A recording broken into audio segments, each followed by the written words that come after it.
Господин Костадинов, преди 2 дни премиера Румен Радев каза, че няма място в коалицията на желащите, а вчера външният министър е подписал декларация, в която се подкрепя тази коалиция. Вие как си обяснявате това поведение? Нищо необяснимо няма в поведението. Това е типичното двуличие на кабинета на Радев, който говори едно в чужбина, България друго, а пък в Киев, Украйна трето, както виждаме, така че потвърждение на политиката на двуличие.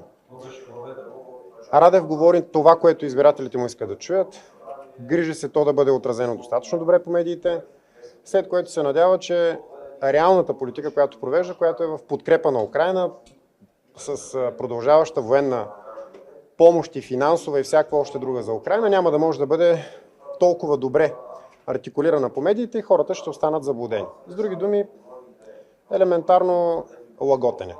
Опасно ли е това за националния интерес, за националната ни сигурност и как изглежда България пред международните партньори?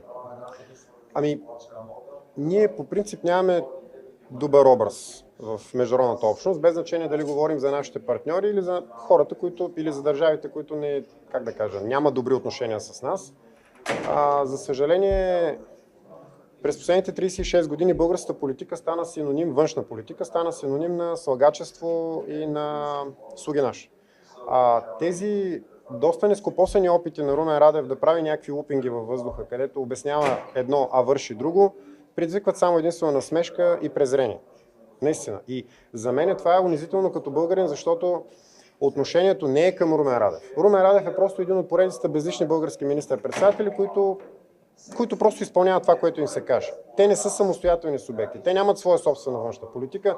На тях им назначават външните министри, както и тази външна министърка е назначена не от Радев. Дори имената им от чуждите разузнавания, най-вероятно от англичаните. Знаете, че нейният съпруг или бивш съпруг е работил в английските служби. Така че за тях дори името на Румен Радев няма да бъде запомнено. Въпросът не е в това. Въпросът е, че изграждат и Румен Радев и неговите предшественици преди това, далеч назад във времето, и правителството на ГЕРБ и ДПС, и на ППДБ, и преди това на тройни коалиции, и НДСВ, и какво ли още не. Всички те изграждат един образ на България, който е изключително нелицеприятен. Нас не ни уважават. Да не кажа, че направо ни презират. Като държава и като народ говоря. Тук няма никакво значение дали министър-председателят се казва Румен Радев, Борисов, Пеевски, Кирил Петков, Николай Денков. Никакво значение няма. За хората извън България това са просто едни имена, нищо не значещи. Както и примерно да кажем, нас не ни интересува кой е министър-председателя сега в Украйна, даже името му не знаем, или пък не знаем кой е министър-председателя в Франция, където също често ги сменят, или в съседна Сърбия и така нататък и така нататък. Това са просто имена, но имаме като народ, имаме едно отношение, имаме изграден стереотип за съответните държави. И като чуем Украйна, като чуем Сърбия, като чуем Франция, имаме някакви нагласи в главите си, нали така? Същите нагласи ги имат и към нас. И те не са хубави.